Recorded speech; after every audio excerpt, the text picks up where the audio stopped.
Good day, everyone. Good day, ma'am. We are Group 3, and we are going to discuss the Stage 5 and Stage 6 of post-conventional level.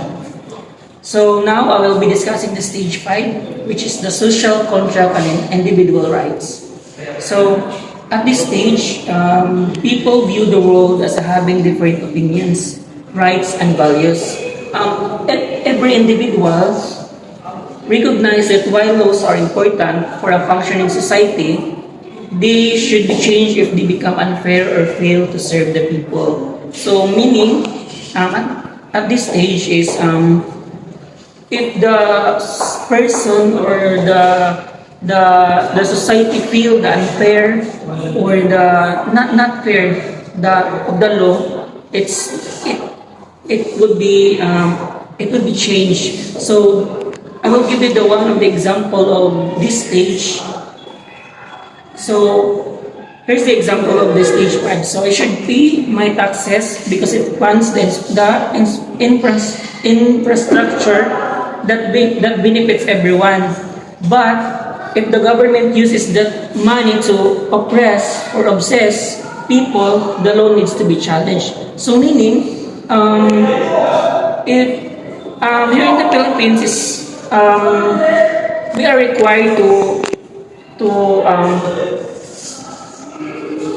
pay a taxes, but the people or the society feel that ang kwarta gigamit lang to press is need yun siya i-change or dili na lang magbayad itong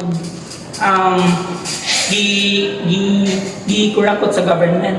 And I will give you another example is the social contract and individual rights is if a person might say stealing a drug is a wrong because it breaks the law that keeps society functioning, but they might agree the law should be changed. So meaning if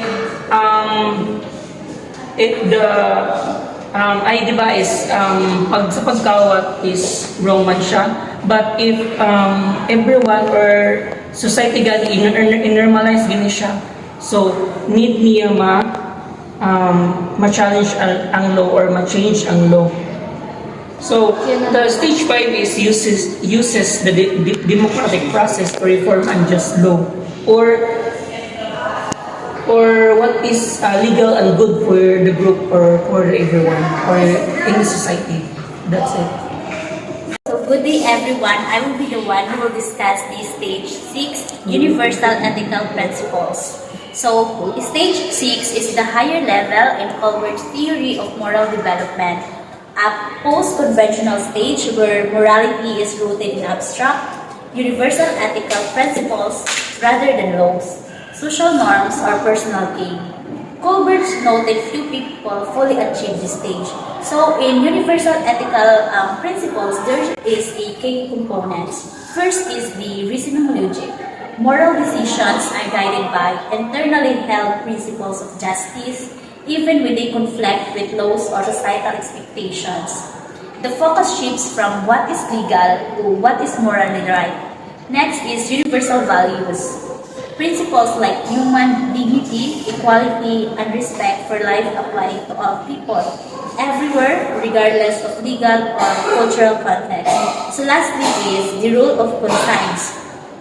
Right actions are determined by personal conscience, aligned with these universal standards, and just laws are seen as morally bending to disobey. The universal ethical principles. The example of stage 6 that is a golden rule, like that you should treat others as you would want them to treat you.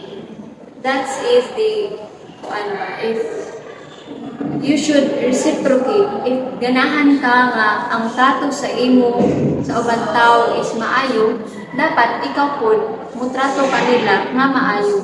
That's the golden rule.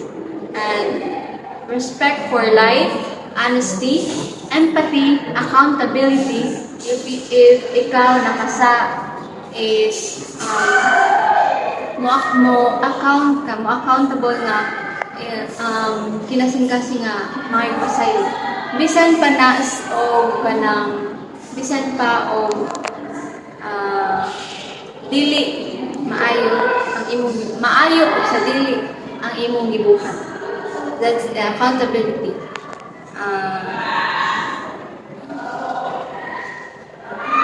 A fundamental truth, ethical guidelines are national laws that apply to everyone, everywhere, or regardless of culture or belief. That's all.